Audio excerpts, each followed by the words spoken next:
Hello, my name is Bartosz and I am assistant professor in the Department of British Culture at the University of Warsaw. Today, I would like to address the main issues with regards to my ongoing project on the post-digital aesthetics of app fiction. As you can see in the slide right now, I'm going to address the concept of post-digital as the first item in the agenda, and then very succinctly contextualize it with regards to the contemporary digital fiction. And my emphasis will be app fiction. And in the primary, most important part of my talk, I will analyze 3 examples of app fiction as being very good representatives of novels, digital novels, exhibiting a number of post-digital aesthetical features, and then obviously conclusions. So the post-digital as a concept is fairly recent, but it already has been enjoying an increased interest among a number of scholars. For me, the post-digital is a concept which has 3 primary meanings. The first one I adapt I borrow from Nathan Jorgensen's online article from 2011. This article's main premise is the critique of the so-called digital dualism fallacy.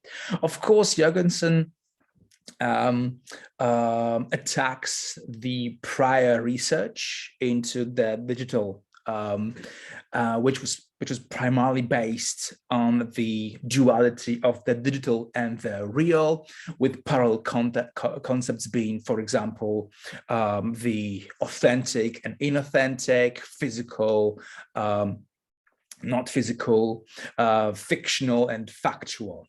But he argues, quote, "Our reality is both technological and organic, both digital and physical, all at once. We are not crossing in and out of the separate digital and physical realities a la the Matrix, but instead live in one reality, one that is augmented by atoms and bits. And ourselves are not separated across these 2 spheres as some dualistic first and second self, but is instead an augmented self." So for Jorgensen, then the digital and the non-digital as a binary opposition no longer holds. The second understanding of the post-digital is put forward by Joseph Tabby, who claims that, quote, "We are post-digital in the sense that the literary corpus is by now mostly already digitized. But just as important, nearly all new writing is now done digitally and is destined, like the print writing scanned by Google workers, to circulate in databases." So this pragmatic context is also very important because just kind of to suggest Jorgensen's point that the digitality is today a common idea, and this concept is further developed by the latest book by Spencer Jordan, in which he believes, quote, "The post-digital world then is not one that has moved beyond the digital. Instead, it is a place where the digital is now ubiquitous and consequently invisible." And one more quote, "Emerging poetics of a post-digital condition is inherently transmedial and hybridic, and in which the digital and the non-digital domains are increasingly entangled." And this entanglement, this indivisibility of the realms of the post-digital and the digital is, I think, the most important takeaway from these discussions I quoted and referenced. And obviously, this indivisibility, this combination, inherent combination, inseparable combination between these two domains has a number of cultural, social, political, and aesthetic implications. Implications for digital fiction, right?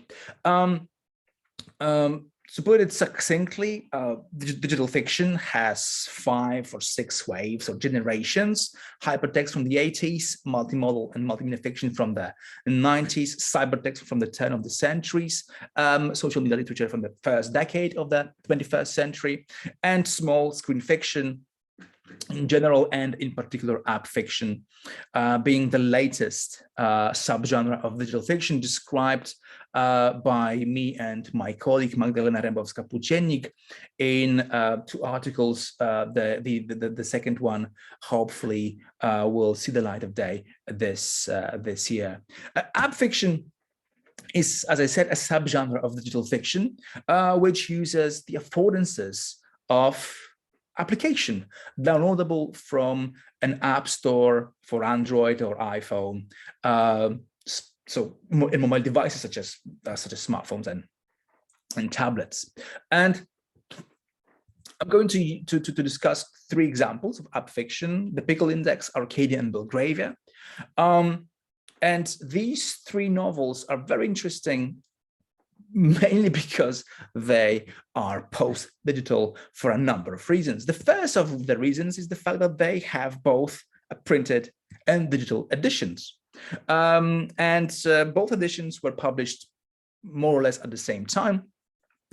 And of course, the editions are not identical.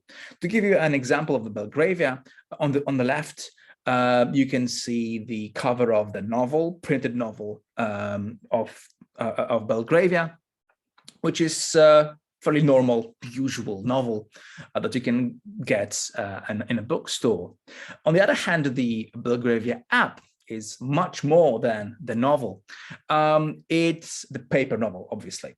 It contains a number of information, mostly factual, regarding the plot. So, for example, we can read information regarding the historical context of events described. We can see pictures of dresses or suits that ladies and gentlemen used on a daily basis, or listen to music played at the balls that these ladies and gentlemen had fun. And these are just examples of a variety of factual information that help to shed the light on the novel and better understand its context. But this post-digital context is obviously fairly obvious.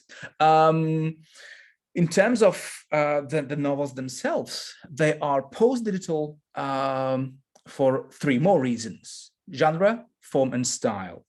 What I mean by that is that all 3 of them draw from fairly old, common, and familiar genres in a fairly formulaic manner too.